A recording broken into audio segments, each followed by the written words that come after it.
Hi, everyone. Welcome into Love to Shop Live. My name is Jana, and today we have the ultimate treat for you. We are featuring one of our Living for Live segments, which means we are bringing on a very special guest. And today is a very, very special guest to talk jewelry, style, and home shopping. And today we have none other than the absolutely incredible, fashion-forward stylist and connoisseur of jewelry himself, Michael O'Connor. So I hope you all are as excited as I am. Welcome in, Michael. Thank you for being here. No, thank you for having me.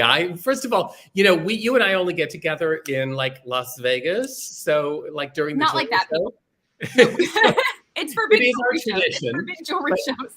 I'm just so glad that we can do this and just chit chat and catch up. And for all of you who are joining us, I am like thrilled that you're here. I know that a lot of you said that we're going to try to be here, so I hope that you're tuning in because, as Janet just said before the show, when she and I were chatting, she's like, "We're going to really get into it and dish some dirt." So, oh yeah, we are gonna spill all the tea, and that's something the young kids taught me. That's something. That's what they're saying these days. Before we spill the tea, because I'm going to say cheers to everybody because it is cocktail hour. Cheers. Yes. And so we want to welcome you all in. Let us know where you're watching from. Please feel free to share the video. We're basically going to sit here and kind of talk about jewelry and style and how Michael got into the industry. And so we are so thrilled that you're going to be here with us. Courtney already said hello, so thank you for saying hi. Let us know where you're watching from. So, Michael, let's get into it. Like, we want to get down and dirty. So, first off, tell us a little bit about where you're from. Oh my gosh, this is like a really, the thing that Jana knows that many of you don't really know is that like my background is so like wide and kind of checkered in many ways. Yes. I am from Canada. I grew up in Canada and I grew up in England, and then I moved to New York. And then from New York, I'm all over the place here in this country. So that's where I'm from. And so I don't know. This is not the accent that I speak with, that I grew up speaking with, although it's not that different. I always play a game with people, Jana, that people say, well, where are you from? And I'm like, well, where do you think I'm from? And because you do have a subtle, but it's so subtle. I think that they pick up on my diction more than anything. Mm-hmm. And so they say, I don't know, you speak English like you've learned it somewhere. And I'm like, no, this is my mother tongue. So anyway, it's a long checkered past, believe me. So absolutely amazing. And just it speaks leaps and bounds because you've been to so many areas and done so many things. Diane, welcome in and good evening. She's watching from Denver. So thank you for saying hello. Please feel free to say hi in the comments. We'd love to hear from all of you. Okay. So because now we think of you a lot of times because you do some spectacular things. And I don't think people realize, like when we're in Vegas and we're at JCK, I'm always like, can I please do something? I don't think people realize the amount of crowns that you do wear. But so it didn't start there, though. Like, it didn't necessarily start with jewelry. It started with fashion and style a lot more, didn't? So tell me a little bit about how you kind of broke into television first and where you were headed. Actually, it did start with jewelry in like a really kind of a weird way. And we're telling all the things. Everything else kind of like evolved from there. So the way it started with jewelry is like every other kid, when you're in high school and going to school and going to university, you constantly go to your parents and you're like, hey, Dad, I need like, $10 for this. I need $25 for that. I need $100 for this. And so my father finally said to me, if you need all this money, you need to get a job like everybody else.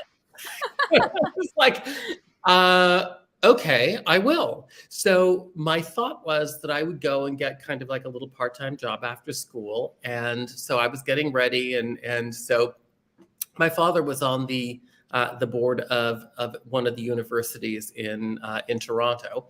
And so he said to me, are you going downtown? I said, yes, I am.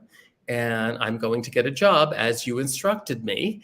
And so he said to me, well, in that case, can you drop off this packet to this gentleman. His name was Bert Gerstein, and he was the owner of People's Jewelers, which was actually owns Zale Corporation Yeah.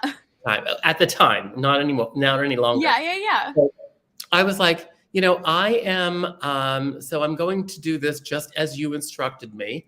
And so he said, well, I need you to drop this packet off. This is one of the things from the university, and I need you to drop it off with the head of a gentleman. He owns People's Jewelers.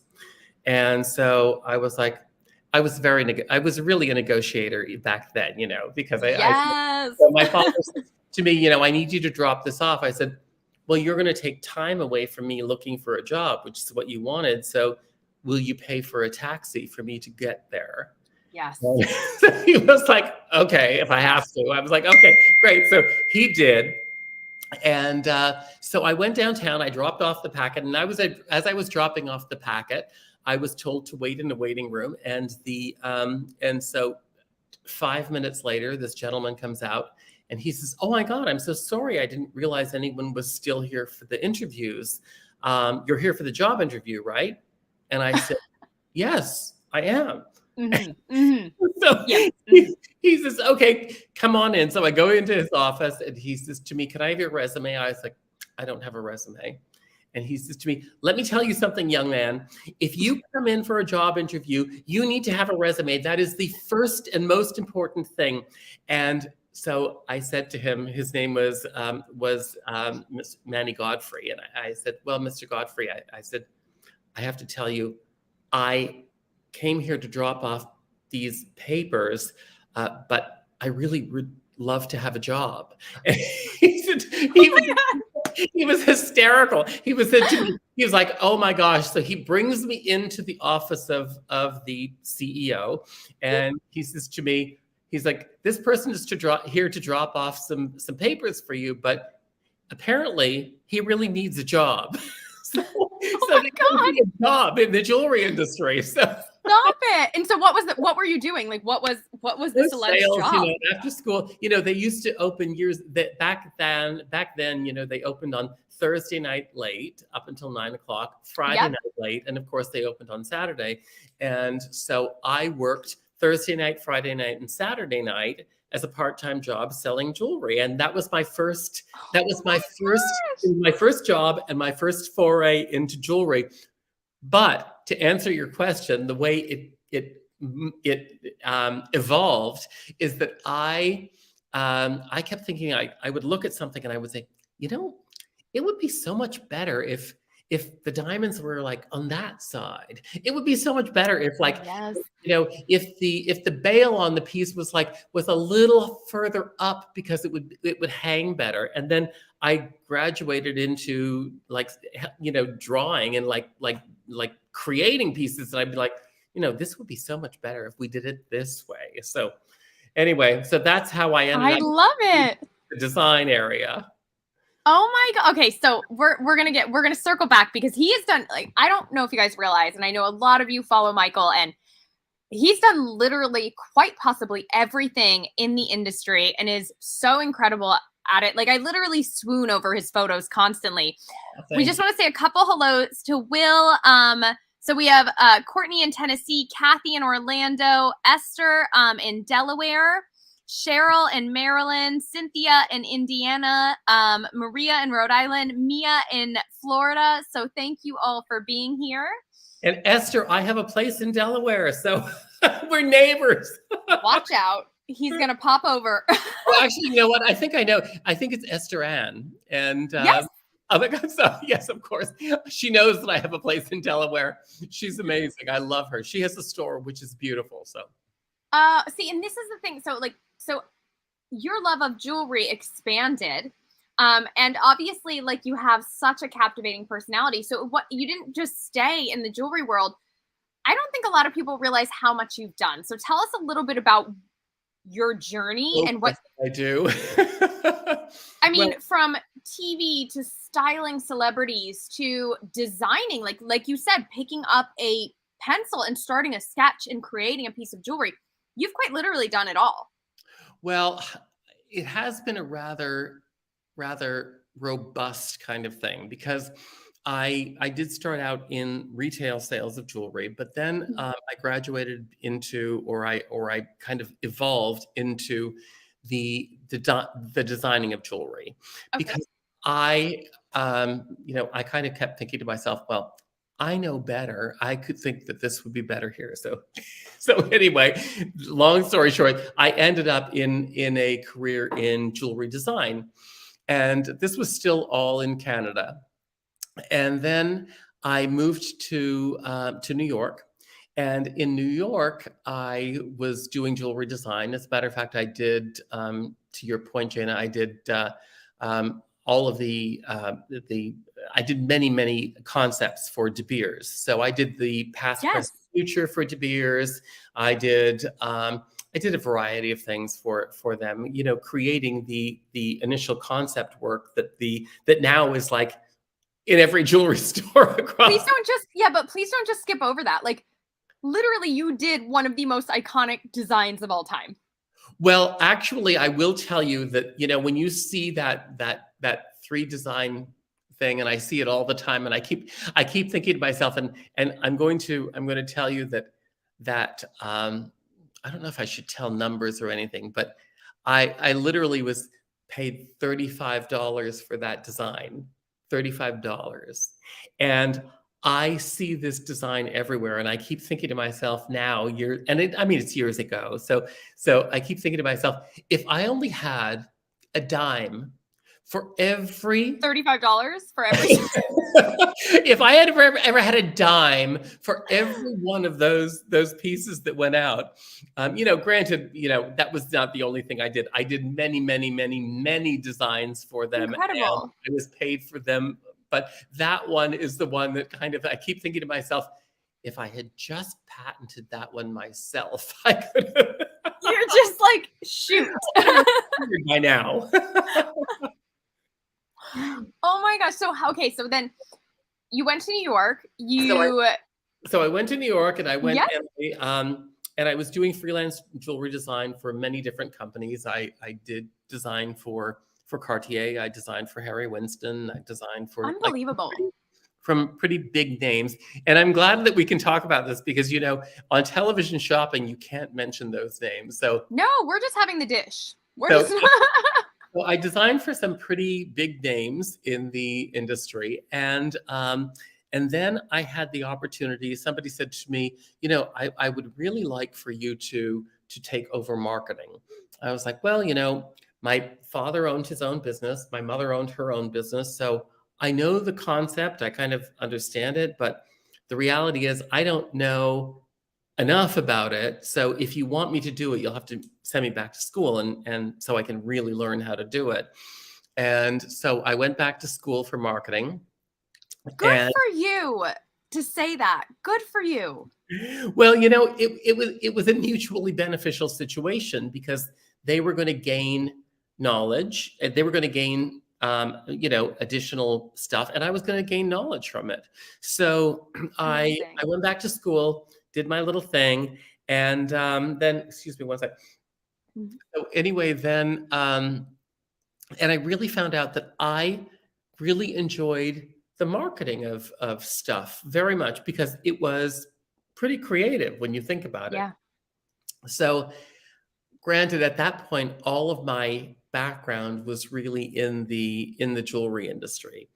And Yep. so I went to work for an agency, and the agency was an agency that dealt with design for the fashion industry. They dealt with marketing for not only the fashion industry, but they also for the clothing, for the accessories industry, for the jewelry industry, and all of these different things. And so I went to work for them, and I was doing everything from helping create brands to I was doing designs for certain clients and things. And so anyway, they said to me, you know, I think what we need to do is we're going to send you out to Los Angeles during the award show season. And what you're going to do is you're going to take like the things that you think are really important from the collections of all the different clients here, and you will style celebrities with these products.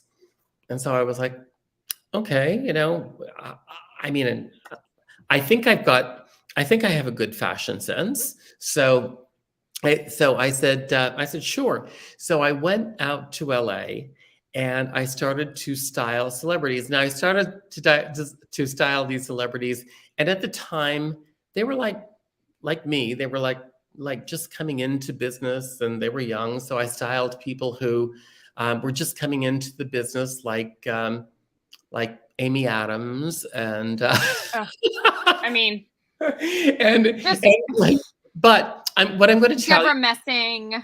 Ugh. you exactly. I mean, just these.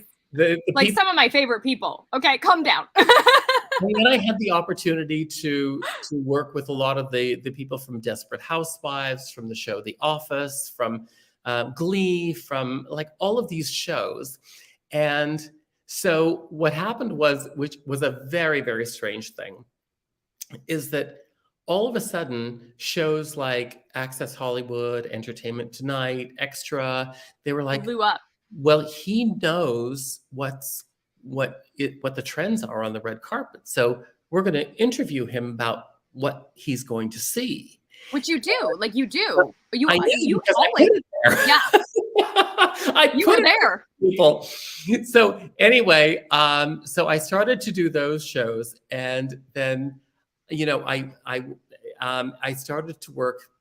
Also I was concurrently working on QVC, and I was Yes. working kind of like alongside Joan Rivers, and so she and I started to become friendly, and next thing I know, I got a telephone call from one of the producers at TV Guide Channel, where she had gone, and he said to me, we know that you do QVC. We know that you do stuff on the we put things onto celebrities for for the award shows. We would love to have you come on and literally just kind of like talk about what's going to happen on the red carpet.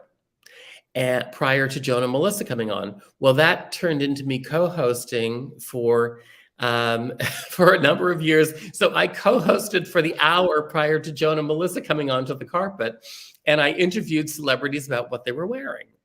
Do you know that I used to watch that all the time because I was like, tell me right now. This is where I want to be. So just so and I know people think that like, oh my God, you don't really have style because I'm always in my sweatpants. But the thing is like I have two looks. It's red carpet or sweatpants, Michael. There's no happy medium for me. I own approximately 18 ball gowns. In between my ball gowns, the only other thing I own 18 of is my stretchy pants. But it's one or the other. I am kind of the same way. People say, well, they look in my closet and they were like, oh my God, I have 15 pairs of tuxedo shoes, and I've got 8 tuxedos. 3 of them have been made for me. And I'm like I have all of these like dress clothes. Yeah. And the rest of my clothes are like shorts and t-shirts and like all this. Mm-hmm. So I've got some great clothes, and I've got some clothes that you probably wouldn't even want to put on, You might think my style is questionable, but at the same time, it's not about that. I know when my style needs to be on point. But yeah, it's so funny to me because like I don't feel like very many people know like the journey you've taken. And if you've never seen Michael in the middle of a jewelry show or in the midst of his like style is your you ooze it. Like you literally radiate style and sophistication. Never, and I'm a huge advocate. Like I use the hashtag bring back the brooch on a daily basis because I am the biggest fan of the brooch. I've spent too much time in Europe not to be. I literally have a custom made brooch for myself from the gentleman who is the jeweler to one of the royal houses at the Chatsworth House. So like wow. He is the royal jeweler to like the Duke and Duchess of Devonshire. And so I have a brooch that he made for, I am the biggest, but your not only jewelry, but like your overall style collection, it's just so on point. But I think that's probably like a kind of like paying homage to all the different areas you've worked in, right? Because you've really done it all. It's interesting because I'm going to tell you how that happened. is that when I mean, I am very fortunate because I come from a family where my mother was a big jewelry collector, my Mhm. grandmother was a jewelry collector, my great grandmother was a jewelry collector, and so there is a lot of jewelry in my history. Yes. And so, as you know, brooches years ago were not really the thing that people really wanted. Mhm. As people passed on, and my sisters would be taking the rings and the bracelets and the all of like these great pieces. The pieces that were left were brooches, um, and a variety of other like things. I do I do own a tiara. I do not wear it, but I do Yes, I own wish you'd wear it. one. Maybe one day. But brooches were a big thing. And so I got them, and I had been in the jewelry industry for a while, so I kind of always thought to myself, well, it's not a big deal for me because I can take a brooch and I can turn it into something else. Yeah. um, or I got these earrings that people didn't want it, and I have turned more of the earrings that I have inherited into cufflinks than you could possibly imagine. Because if you see a good earring, you see a great cufflink. And I love it. so, but the thing is about the brooches. So I actually own a boatload of brooches, and so here's what happened. Sometime in the early 2000s, that people stopped wearing, or men stopped wearing bow ties on their tuxedo, so they would wear long ties. Now, what that meant was that they covered up the one unique thing that made them stand out and made them different from other people on the red carpet, and that was the shirt studs, because they covered it Yeah. up with a long tie because they Yep. didn't need the shirt studs. Yep. So I started at that moment when they started to do that. What I noticed was I was actually on the red carpet and I was interviewing people, and I was like, all these guys look the same. This one has a Hugo Boss tuxedo. That one's got an Armani tuxedo. This one's got a Zegna tuxedo, but they all really look the same. So what Mhm. I started to do is I started to suggest to the celebrities that I was working with, and I started to do it myself. I started to wear the brooches that I had. And wearing Yes. the brooches that I had, I was like, all of a sudden, I was like, wow, I don't need to change them into something else. Like I can literally like just wear them as they are. And because I had so many, I could just like change them, all the time. So it was interesting, and I suggested that to like Lauren Cesarian, who was covering the red carpet for E. I suggested that to Ryan Seacrest. He was having none of it. And I I suggested love how you're like, yeah, just the usual. like Steve Carell was like, Michael, not in a million years. You will never ever get me into a brooch. Has he worn one since though? Have we paid attention enough to see? Because every time I see something new on the carpet, like I'm literally like, Michael started that. You guys are doing that because Michael put the word into someone's ear, like because it really like truly like think about how far men's fashion has come on the red carpet, especially in the last few years. Well, I have to say that I tell people all this all the time, is that I really do take credit for the men's brooch on the red carpet. If you are seeing a guy wear a pin on the red carpet, literally, I started doing that in 2004, 2005, something like that.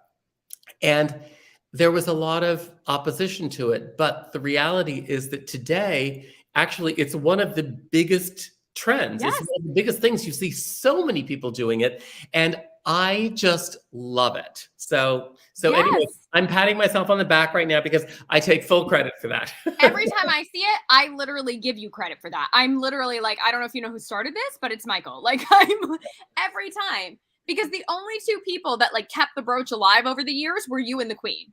Like it was the two of you like making this relentless effort. And then now it's coming back. And like every single time I have the opportunity, I'm like, bring it back, do it, put it in your hair, put it here. Like, so That was kudos. the thing. I've done so many things. I kept telling people a brooch is literally probably one of the most singular versatile pieces that you will ever purchase and that you will 100%. ever own. The reason is you can wear it on your lapel.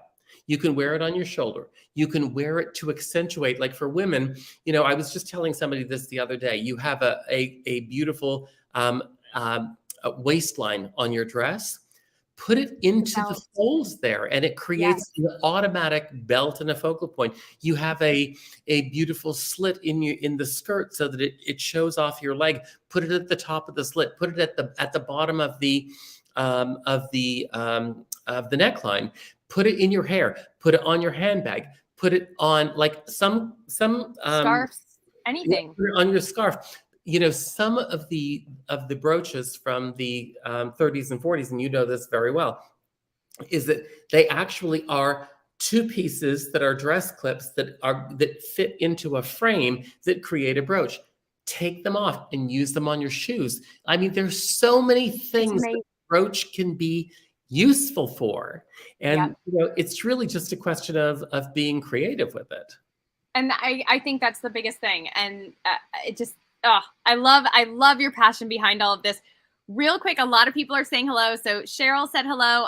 Hey, Cheryl. Esther Ann said thank you so much. Pat said hi. Cynthia says hello. Patricia, Angela, Kathy, Lynn, Diana. We are so happy, Lily, to have so many of you with us. So thank you. Thank you. Thanks for joining us. Linda O'Connor is like, Michael, you are amazing. 5 stars, of course. That is my sister, by the way. Well, of course he's amazing. Hello. And amazing how he's talking how he got the leftover jewelry is what she's saying. No, I'm just kidding. Linda has all the good jewelry right now. So if we really want to talk style, people, no, just kidding. But so let's talk a little bit about, because really I don't think so many people know that you do have such a vast background. Like it's incredible. But where did your biggest passion come from for style and design? Because you design these unbelievable pieces and you have to draw from somewhere. You can't just, sit down. I think that jewelry designing is one of the most intricate arts. You can't just sit down and make a sketch and know that it's going to be a sensation. It's true. But, I have always been very... I think I've been always very much intrigued and very fascinated by architecture. And specifically, one of the things that my parents and grandparents really instilled in me is the love of tradition and the love of things that have passed. So you may not know about me, but I have 14 complete sets of china. I have like these things to me. Yes, I've got like tons of silver that I use all the time. But to me, these things they not only are valuable to me from a whatever value that they might have, but they're valuable for me because they remind me of dinners that I've had. So for example, this Thanksgiving, if any of you follow me on Facebook, you saw a set of china. That china was my parents' wedding china. And I am lucky enough to own it. But all of the things that I put on the table, or many of the things I put on the table, are kind of like a little bit of an homage to people that I've known, past celebrations. And to me, that is, I don't know, it's to some extent, it speaks of comfort. Many of you know that my mother passed away just last month. I mean, I had the reality is that table had many of the things that my mother and father had. And to me, it was not only Thanksgiving, it was a memory of dinners that I've had with them, dinners that I've had with my grandparents, dinners that, that we shared as family, because my parents were very big on tradition and Sunday dinner and having people over. I don't think that there was ever a Sunday dinner in my house that was not a fancy occasion, that like everything was brought out, and it was like, and I told you my parents are British, so every Sunday it was roast beef and Yorkshire pudding and potatoes and broccoli with cheese sauce, and it was like a big thing, and we had family over every single Sunday. And so to me, all of those things are not only just things, they're just reminders of good times and times spent with loved ones. So they're very special. Earlier today, you said one of the most beautiful things to me, and it was the fact that you used the pieces of china and you do this meticulous decorating simply because, and you tell people this all the time, you deserve it. It's a beautiful thing, and you have it, and you want to enjoy it, and you deserve it. And that was I think that was one of the most extraordinary things that anyone's ever said to me, because we have these things, or we have the nice piece of jewelry, and sometimes we're afraid. Sometimes we're like, why would I do this? But like you said, it's because you deserve to enjoy it. Every time you bring something out, whether that is a piece of jewelry, whether that is a cup and saucer from somebody, whether it's a piece of silver, every time you bring something out and you use it, or for me, anyway, I get a wonderful feeling that this is part of my heritage. This is part of my family. This is part of people I loved. This is part of this legacy. And so to me, I don't believe in keeping anything for good. A lot of people, like somebody said to me on one of my posts for Thanksgiving, they said, you must have been polishing silver for a long time. And I'm like, I don't really polish silver all that much because I use it. And the thing is that if you use it, you don't need to polish it, because when you use it, you wash it. And every time you wash it, you actually take that whatever tarnishes away. So if you use it often, you don't need to really polish it that much. Yeah. And yes, now I'm going to tell you that there is a trade-off there, because things don't stay shiny. They're not like oh my God, it's like the luster on that silver is like great, but they develop a patina, and it's the same with jewelry. Yep. They develop a patina, and a patina, just in case you don't know what I'm talking about, a patina is the fine group of scratches and nicks and things that happen when you wear something. So all of these things develop a patina, but what that patina is, it is the legacy of that piece. It is all those people who have eaten off of that fork. It's all the times that somebody has worn that brooch. It's all the times that somebody has worn that ring and little nicks and things.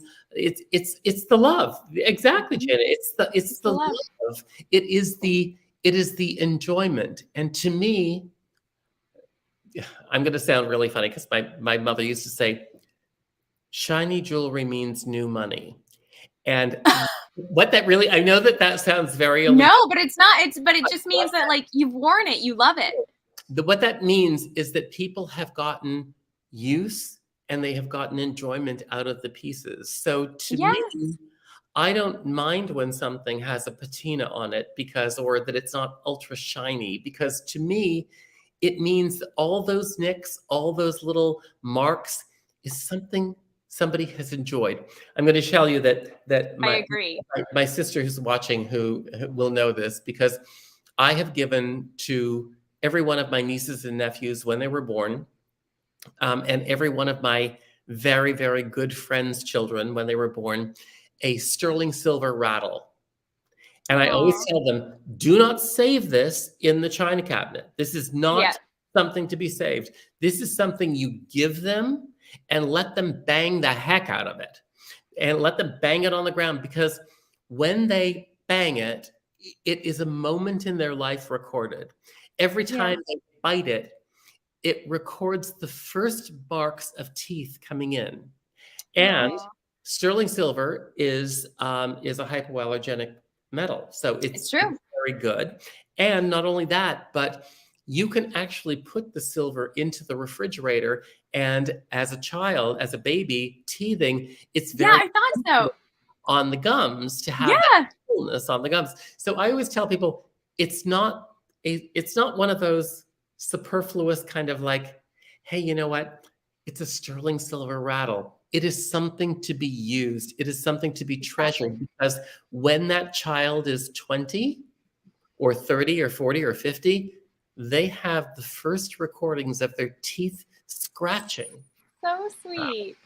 So it's important to me. I don't So know. sweet. People are probably like right now, Jana. People are like at home. They're like, Oh "Oh no. my god!" No, we are going off on all the things. Like we said, we're gonna get all the tea. We're getting all the tea. So, couple of Kathy said she loves that. Tina, welcome into you. And speaking of great design, can we give a shout out for a second? Because we have a mutual friend that literally the reason she's a mutual friend is because of you. Leslie McGuire is watching. So Oh my speaking of gosh! extraordinary design, this woman is a design. She is a design powerhouse, and she is a See, powerhouse of a she just does absolutely phenomenal. amazing, amazing, amazing design, interior design, and Interior, yeah. exactly. Like if you've walked into an epic jewelry store, it's probably because of Probably Leslie. hers. So Probably one it's that we just like designed. literally if you were blown away, it's because of Leslie. So so Exactly. thank And you. we did meet. We did meet. Well, not we did meet, but the reality is that we were in Vegas, and Yeah. so I had said goodbye to Leslie because she was leaving to go back to her state. I had said goodbye. Jana and David, David and I spent a lovely evening together, and so Yeah. anyway, they met at the airport. Jana and Leslie met at the airport, and they were Both of like, our flights were like gone, like just delayed beyond belief. and so they both texted me. They were like, "Who do you think I'm sitting with right now?" The smallest jewelry world. So okay, but getting back into that because so then at one point you really wanted to go more into the entertainment side of stuff, but then at that point too you were almost being pulled into the home shopping world and into the jewelry. It's So true. tell us a little bit about that because you had an aspiration to go one way, but the opportunities kept flowing in another manner. It's true. You know, the thing is that I was very lucky because I kind of really have always wanted to be in the entertainment. If I were not doing what I do now, I Yeah. would be an actor. I would be, you know, trying to be on Broadway or trying to be in God knows what.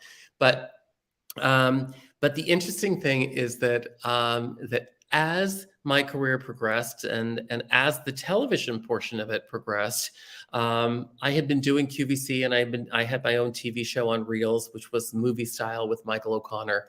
And then I was covering the red carpet for the hour prior to Joan and Melissa coming on, and I was doing a variety of different things. And I was like, oh, and I'm going to take a step back because I told Jana this, and I said, you know, even when I was younger, I really kind of wanted to be in entertainment. I went to the Royal Conservatory of Music to be a concert pianist, and I actually can play the piano.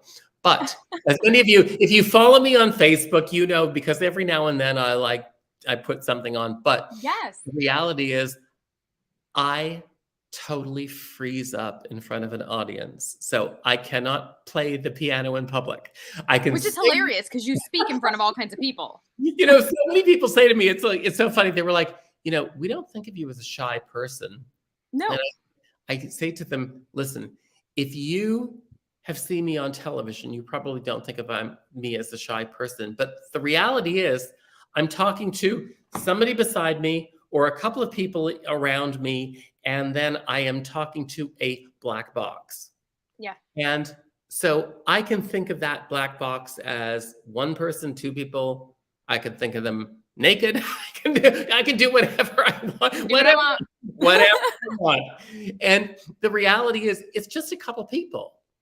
But when you go into a stadium or a recital or something, and there's like, you know, 50 people there, or like, you know, I've spoken to groups of of up to 1,000 people, and they make eye contact with you, that's a totally different thing. All of a Oh sudden, yeah. I'm like, I'm like this because it makes me very nervous because what if they don't like what I'm doing? Yeah. What if they don't like what I'm saying? And it doesn't, and I'm there to do something, but at least on television right now, I am not looking at all of you go, no, he didn't just say that. Which, don't get him wrong, at times people have probably reached out and told him that, and it's the most heart-wrenching moment you can have on national television when someone is just like, "You're wrong." And you're like, There is nothing worse, Jada, because having done this, but there is nothing worse than because if you are on television, you kind of put yourself out there. you're And vulnerable. it is a vulnerability. And oftentimes, like on QVC, they have the community boards or whatever. And so people would write something like, Yeah. I hate Michael O'Connor. Yes. Like, or whatever. And all of a sudden you read that and you're like, oh my God. Like, what did I So do? there was one time that someone went off and was literally like, not only do you sound like a squeaky mouse, but this color is terrible on you. And I literally like just looked into the camera and I was like, you can say everything you want. Nobody thinks worse of me than me. So if you think that if you felt like I look bad or pale in this color, I already thought it, but my stylist put me in it. I already feel like I can't watch myself on TV because I think I sound worse than a squeaky mouse. I think I sound like a muskrat or something. Like I just went off and I was like, I 100%. You are absolutely right. You are 100%. I don't think anybody really loves the way they look on television. Like right now, I Yeah. can see myself, and I'm like, oh no. But I don't know whether anybody really loves the way they look on television. I don't really think that anybody loves the way they sound if you Yeah. listen to yourself on a recording. But the reality is, it doesn't really matter because people. The one thing I've learned, and this is a valuable lesson, and this was really valuable to me because somebody said to me when I was like, oh my God, like somebody doesn't like me, like, and they said to me, do you like everybody? Everybody you meet, do you like everybody? I'm like, no, I don't like everybody. They're like, why do you think that a different rule should be applied to everybody else? And they're Great way right. of putting it. Yeah. You're right. Like you have to realize that it's not humanly possible to like everybody. I mean, now don't get me wrong. It is always humanly possible to treat somebody with To be respect, kind. to be kind, whatever. Yeah. But it's not always humanly possible to like everybody who Yeah. you meet. And Yeah. you have to say to yourself, like Jana, you, me, and like all of the people who are on television shopping or whatever, there are going to be people who don't really like us. Yeah. And that's And that's okay okay. because you can't like everybody. And if they don't like us, great. And I'm not I your used to encourage people. I'd be like, I would love to tell you someone else's schedule. Like, and it is not a bad thing. It's not an unhappy thing. It's part of it. And it's unfortunately the part that I guess we don't really talk about very often, right? But I think that comes back to again that, we're all only human and we all have feelings. The first time it happens to you, it literally felt like, oh my God, I thought my heart was ripped from my chest. I was like, I'm gonna die. Like everyone hates me. Everyone hates me. I retire. I'm done here. It is that I had somebody like once write me a personal note that said, the money that you invest in clothes, you should probably invest in hair plugs. And oh my God, people are the worst. And the worst. Okay, well, God did this to me. So, I didn't do it myself. It's not like I chose to be like, hey, you know what? I'm just like, let me get rid of that. But God chose to do that, and that's the way I am. And Also, although I will tell you that one day I'm going to get a wig. I'm gonna get it like a toupee. Are you just going to do that for disguise?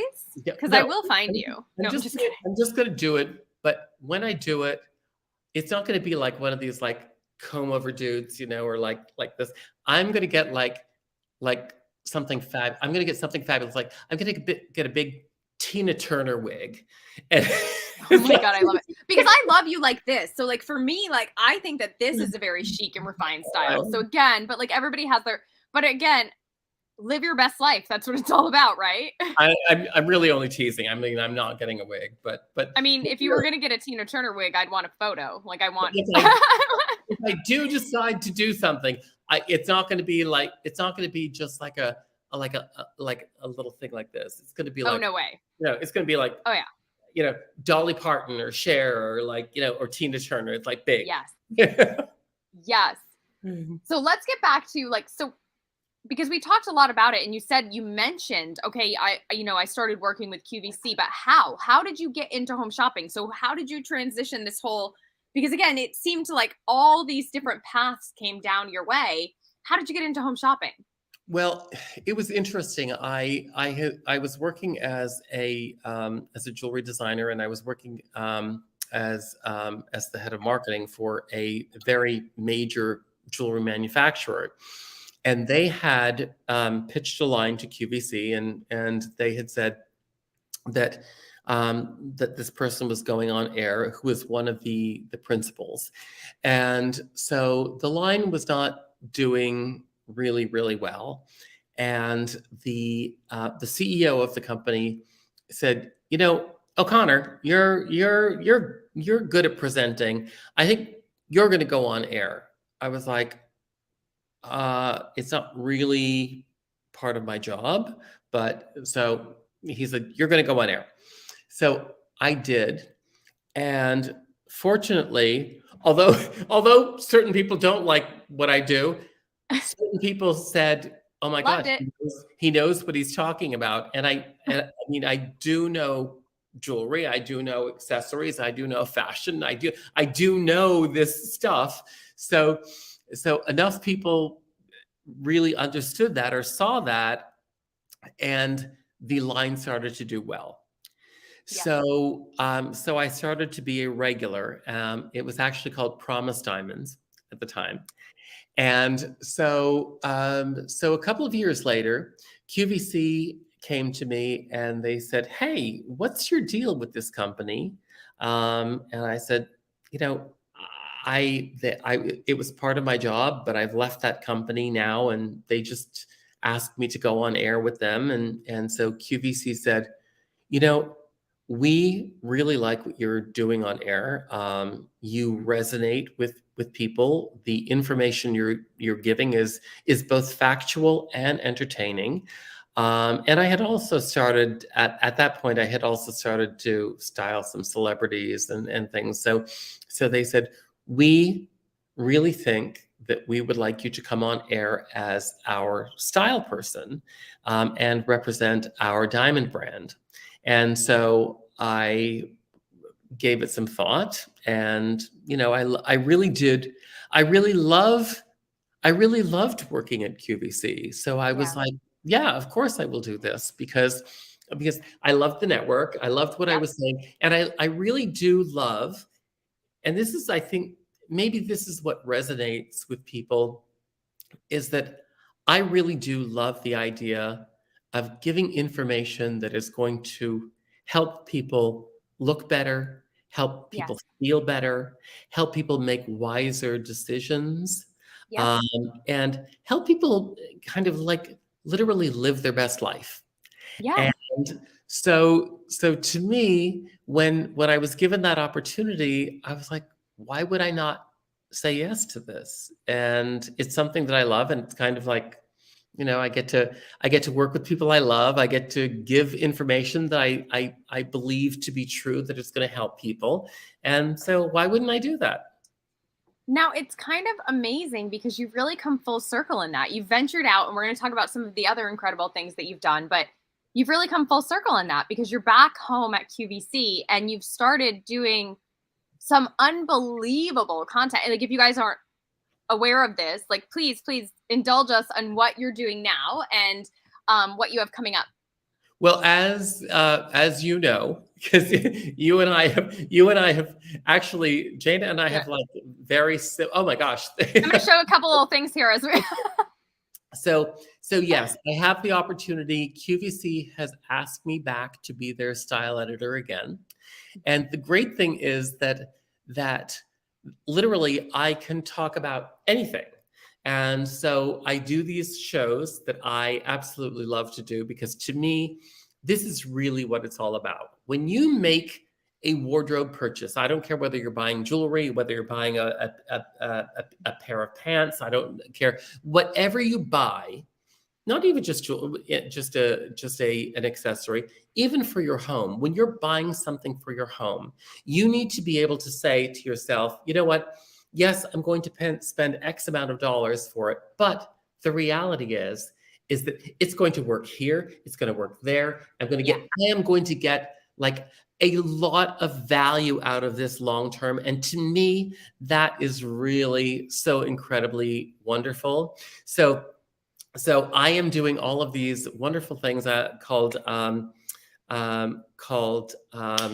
Total Look for QVC, where we take one staple item in a wardrobe that you may or may not have. Yep. And I show you 3 different ways to get a totally different look from that one specific item. Now, what Jana just showed is that, as you can see behind me here, I have my tree up. But as Jana just showed, I have this segment coming up about how to take one tree, and if you're like me, you like to change it up every year, or if you're many people, many of my friends, you may have more than one tree. So you can literally do various looks with each different tree. So what we do is we take one tree that is available at QVC, and then we literally create different looks with it. And I love that. But I'm also doing like really interesting things, like, because you know that I do love I'll keep firing away. I am not a good cook. I'm going to be very honest with you. I'm not a good cook, but I am a good presenter. I was going to say, like, I wouldn't care what kind of food that you put down on the table, because your table is so immaculate. Like, I would literally just be like, this is the prettiest table I've ever seen in my life. So I am a good presenter. So the one that Jana just showed is one that I did for QVC, and it's how to put a charcuterie board together, because a lot of people they would like to do it, but they don't get the concept. To me, the concept of a charcuterie board is to really create this abundance, but also to create a situation where somebody might want to just graze by and pick something up and eat it, or somebody may want to sit and like literally create a little plate for themselves, whatever it is. So to me, I think that when I do that, like, and if any of you who followed me on Facebook, and my Facebook is Michael O'Connor Style, but if you follow me on Facebook, you know that if I'm left to my own devices, 8 times out of 10, my dinner happens to be like a charcuterie board of stuff pulled together. So cheese and wine. Cheese and wine. me. When they say, what would be your last meal? Yes. Me, cheese and wine. All I need. Same. So I get it. So anyway, so I show you on this segment how to put a charcuterie board together so that you can literally do it. And I have a pretty big charcuterie board there, but the reality is you can do it on a plate, you can do it on anything. And the wonderful thing about it, and it is kind of like styling, or it's kind of like designing, because to me, it is as creative and as interesting as you allow your mind to be. Yeah. So there are no rules.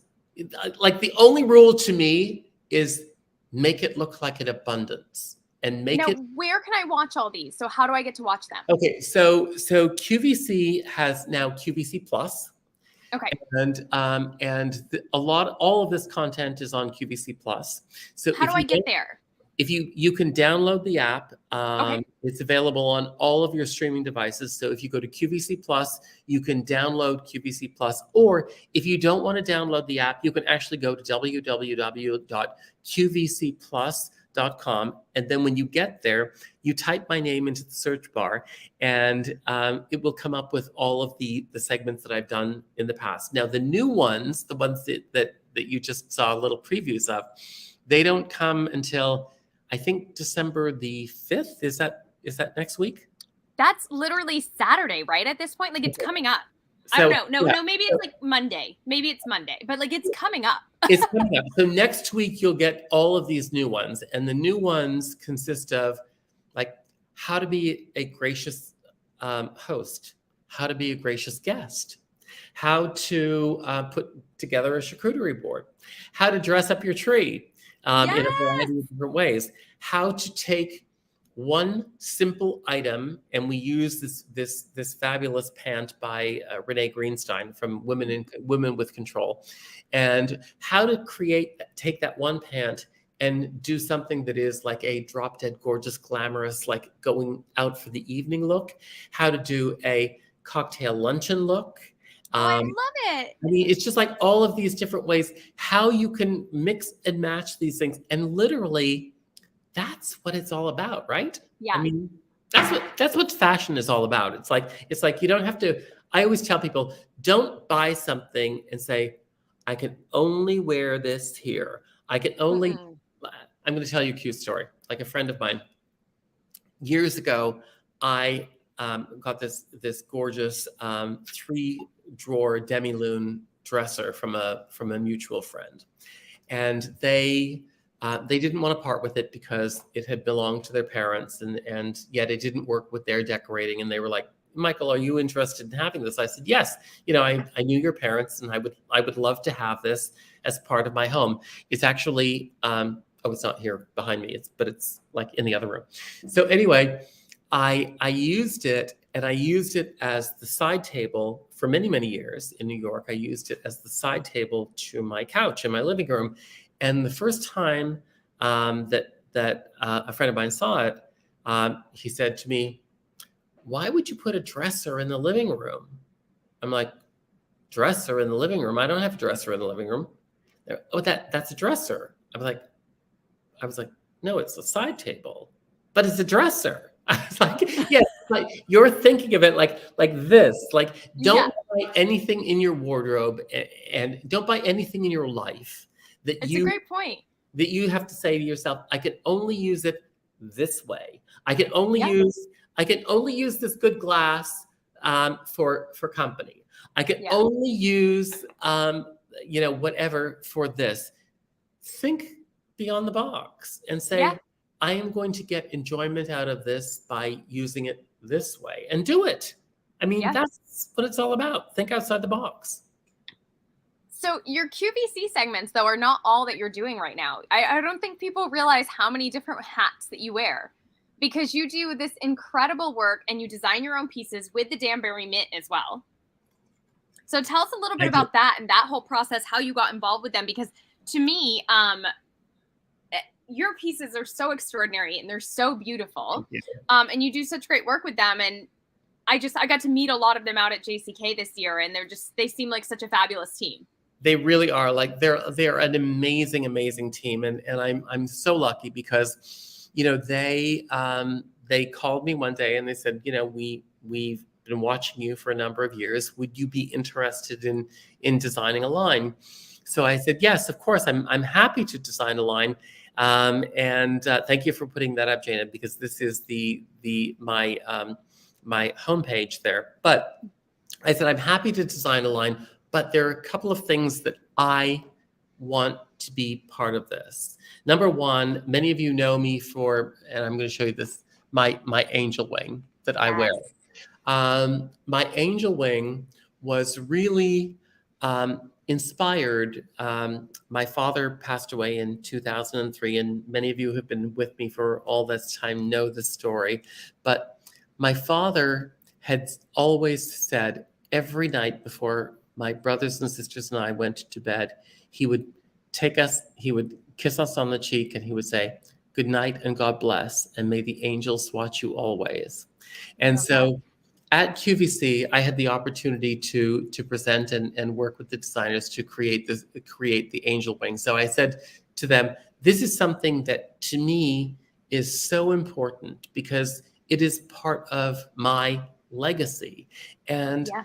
I really do believe that, first of all, angels, no matter what religion you are, angels are almost universal across every religion. I agree. And even if they are not across every religion, the idea of an angel, somebody who is taking care of you and making sure that you are making good choices.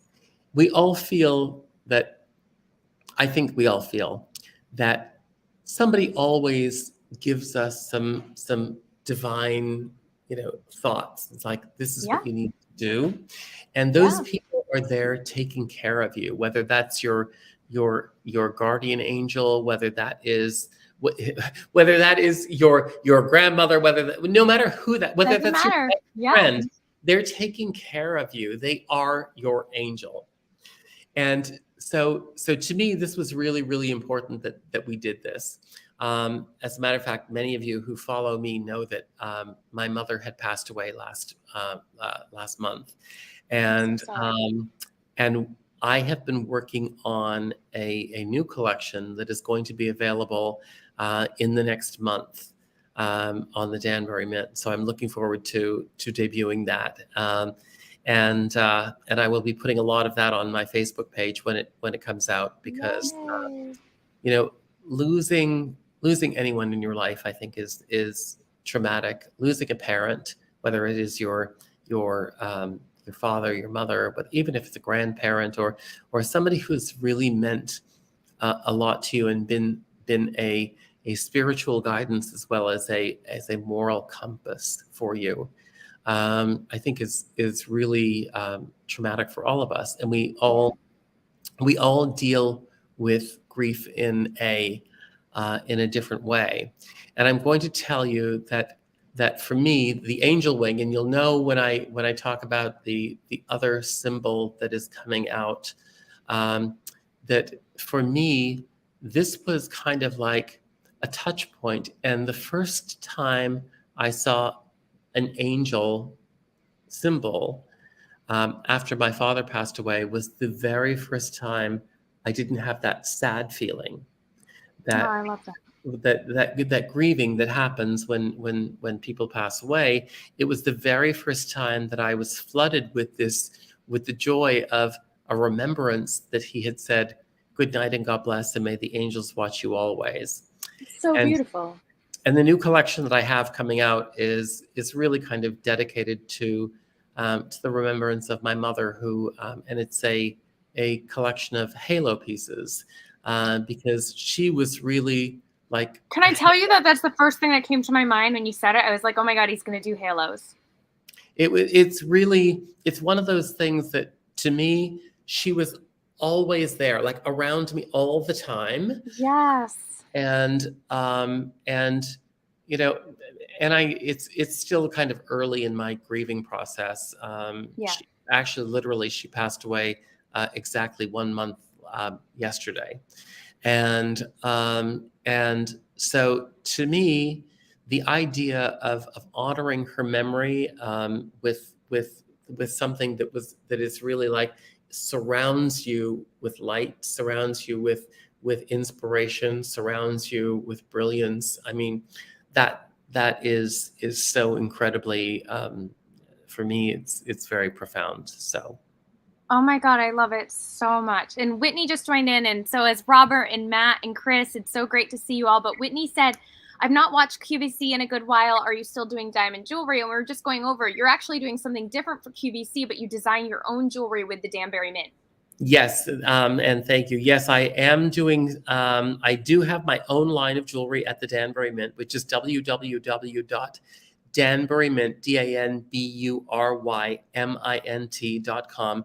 And if you put / or /MOC from Michael O'Connor, you will actually end up on my page that Jana was just showing you. But when it comes to QVC, I actually came back to QVC as their style editor, which was originally supposed to be my total role there. And that total role was to really kind of like go across all the different elements of a lifestyle, so that and give people advice on style in everything from decorating to tablescapes to presentation, because that's really my passion. It's like it's really the presentation. It's really, to me, the way, if you surround yourself with things that are beautiful, it creates a good feeling. It's like what is it, there's that saying, is like, when you look good, you feel good. Like, and when love it. when you surround yourself by beautiful things, and that to me is really my mantra in life. Like, make it all beautiful, because every time you look at something, it gives you a good feeling. Every time you look at what you're wearing, every time you look at the way you've done something, it gives you a good feeling. And so to me, that's important. That's all we can strive to do, right? Is to have that spark, that joy. And I love your whole mental outlook towards this. It's so positive and refreshing and wonderful. But so Danbury Mint, QVC, that's not all, because you actually work with the Plum Club and a lot with JCK as well. And a lot of people don't even know this. There's a whole nother like, there's a whole nother hat. Like, he's not done, you guys. He's not done. The great thing is that, and this is one of the things that I love kind of about my life and my career and the way things have worked, is that it's not been unifocus. It's been kind of like styling, or kind of like a great recipe. It's a little bit of this, a pinch of that. And to me, that's what I really love, is that I love the fact that my life is surrounded by, yes, I'm doing like QVC. I love QVC. I love the people I work with. I love what I'm able to do there. I love the Danbury Mint. I love the people I'm working with. I love the fact that I'm able to bring my designs to life so that you can enjoy them. I love the clients that I work with. I love the industry that I work in. I get to meet lovely people and work with lovely people like Jaina.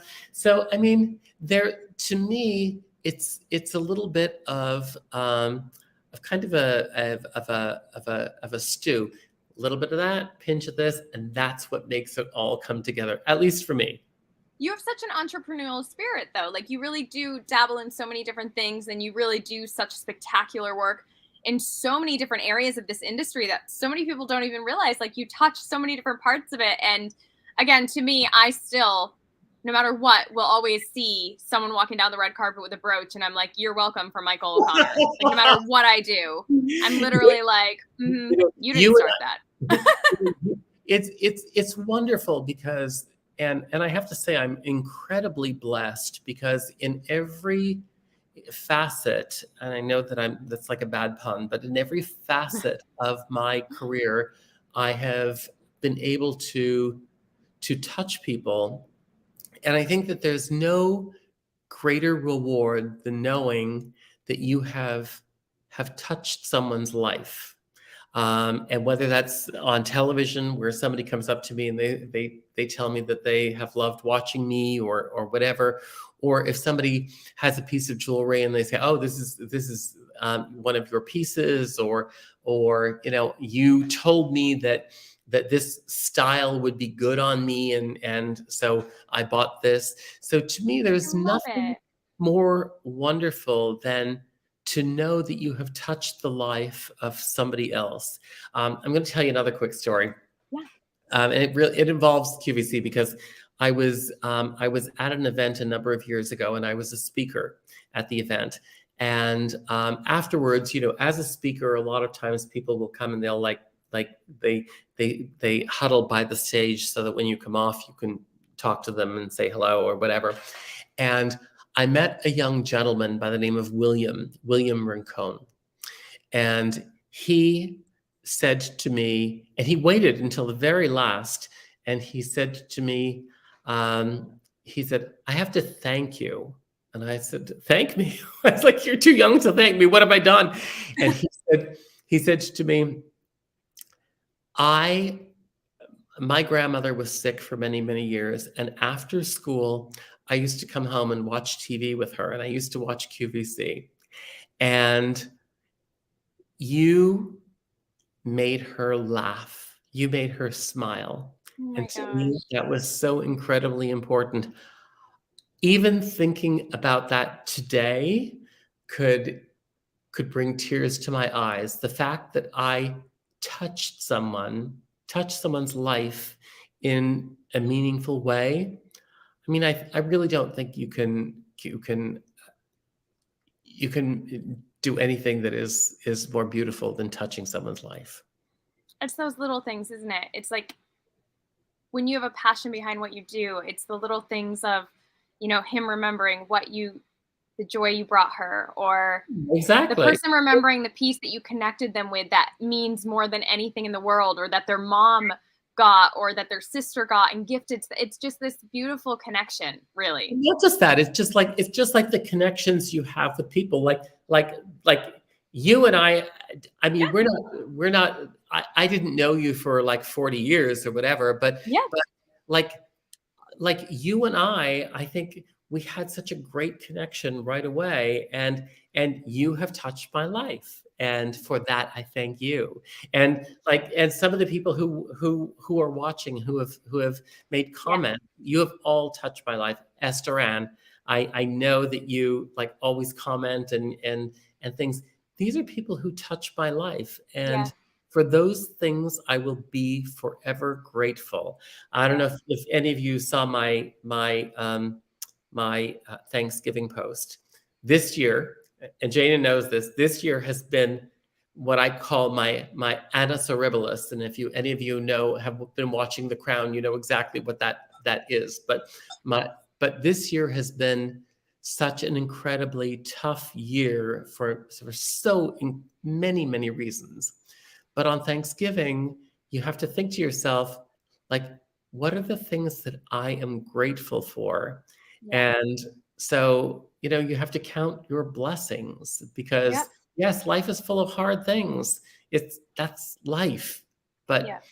it's full of many blessings. And if you can count your blessings, or you can at least remember them among the other things, Yeah. it helps you get through. Yeah. And that's what it is. Like, and it's beautifully said. We are all very grateful for you. You Oh, bring so much joy and so much positivity.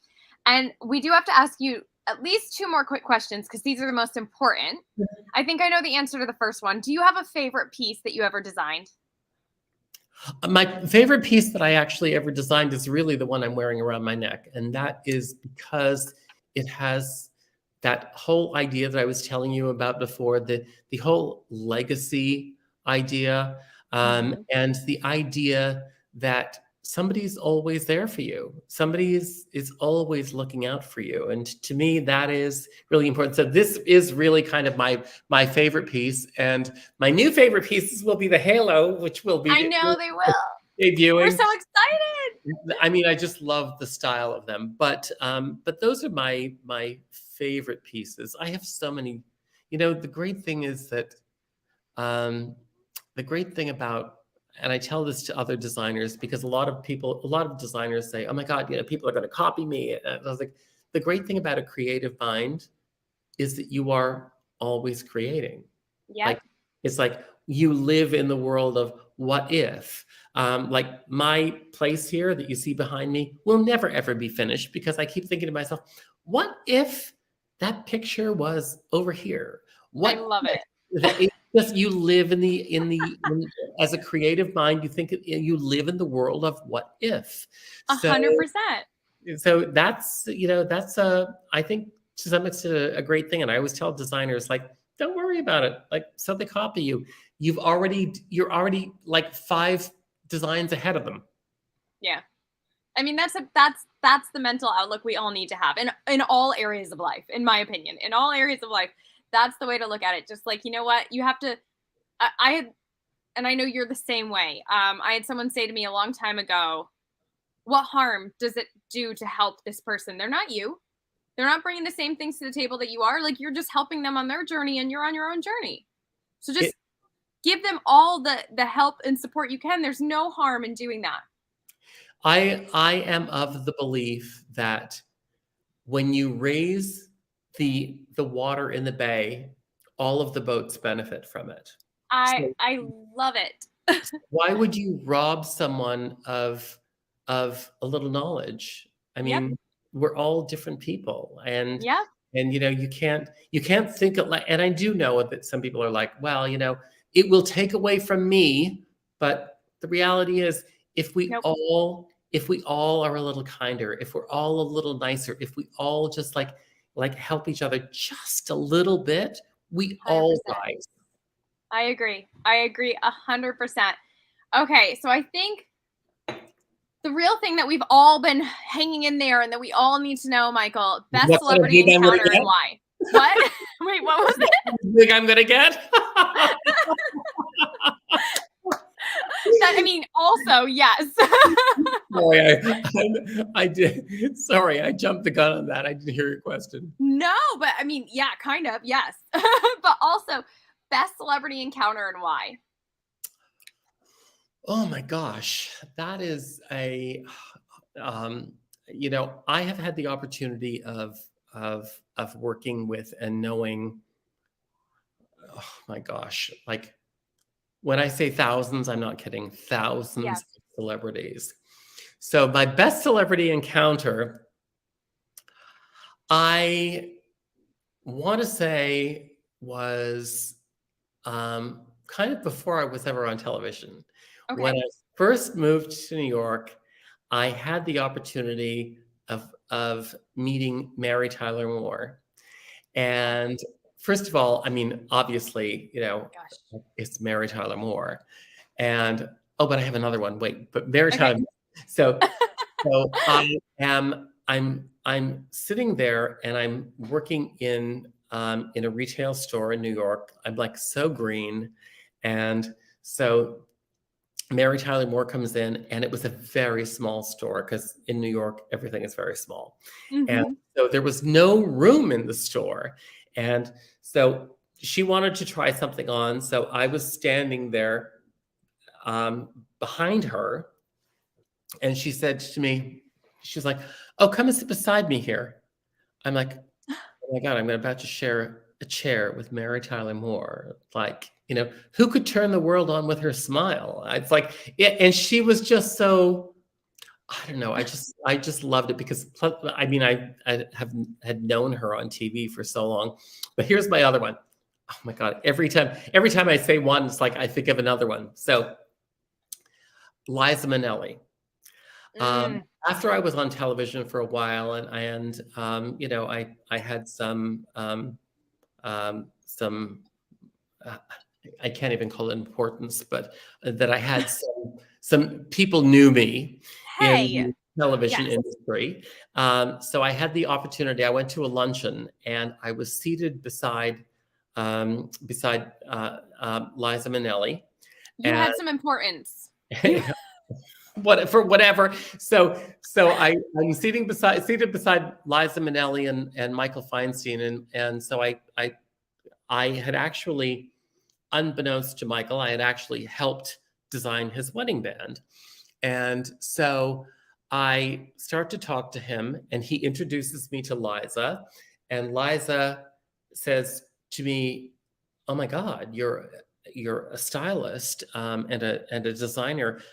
And she holds my hand and she's like, I need you in my life. And I'm like thinking to myself, oh my God, this is like so surreal. Like Liza Minnelli is holding my hand and telling me she needs me in her life. And then as people were coming up, like really important people, like she looks up and she goes like this. She's like, do not interrupt us.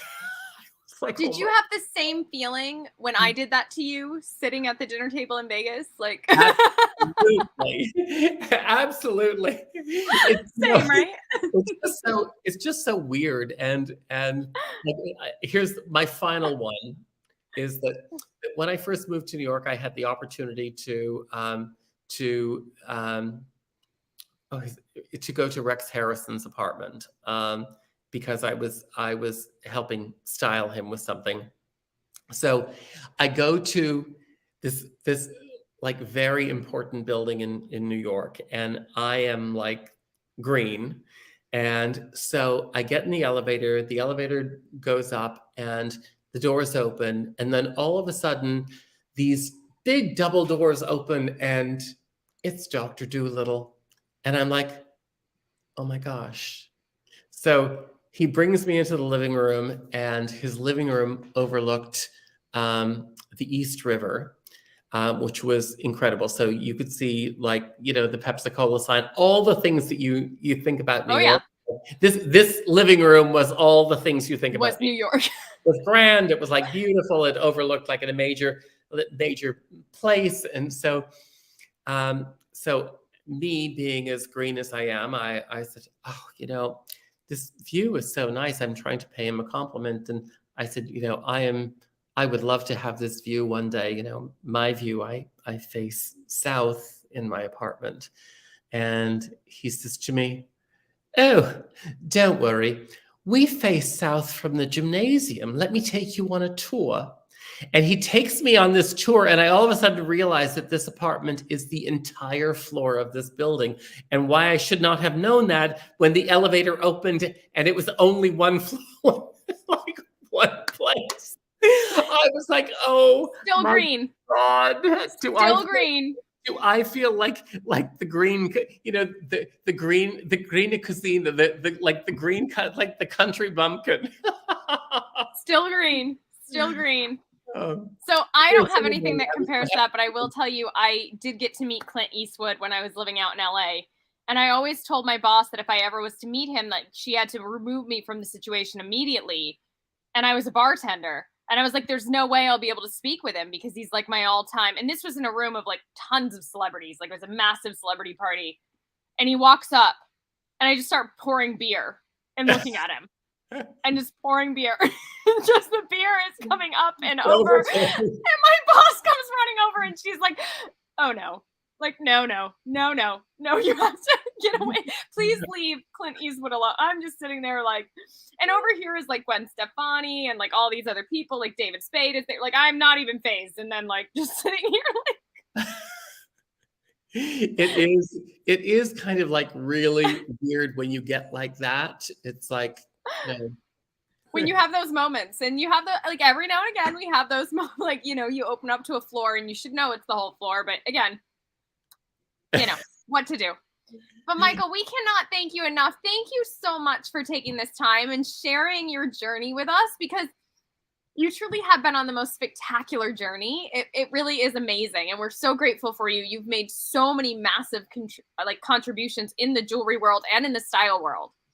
Thank you, Jana. It is so wonderful. And thank you for asking me to do this because, you know, first of all, as I said earlier, you and I don't have the time to catch up as much as I would love to. So it's a great opportunity to see your lovely face one more time. It has been absolutely amazing. We cannot thank you enough for doing this. And please make sure you check out all of Michael's things on QVC Plus. Like he said, it's very easy to do. If you can't download the app, you can actually just go to the website and access it from there.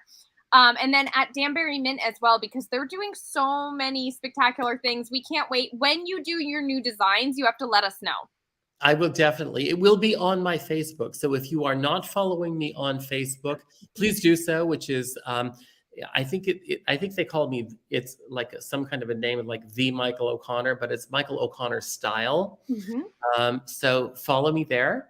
And if you are on Instagram, I'm also there, which is at Styling Spy, which is STYLING SPY. So definitely go and follow Michael, and please make sure you check out, if you've never seen some of his extraordinary designs, they are absolutely fabulous.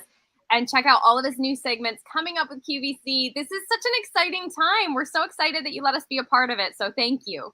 Oh, thank you. It's great to be here with you. And thank you guys all for watching. Like all of the wonderful people who tuned in this evening. I just really want to just say thank you because, you know, I said earlier, it's about the people who you touch, and you touch me all the time. You touch my life, and that's really important. thank you.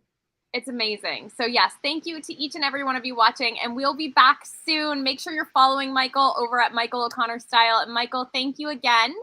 Thanks, and Jamie. we wish you all a very great night. Thank you all for being here. Happy holidays. Yes, happy holidays.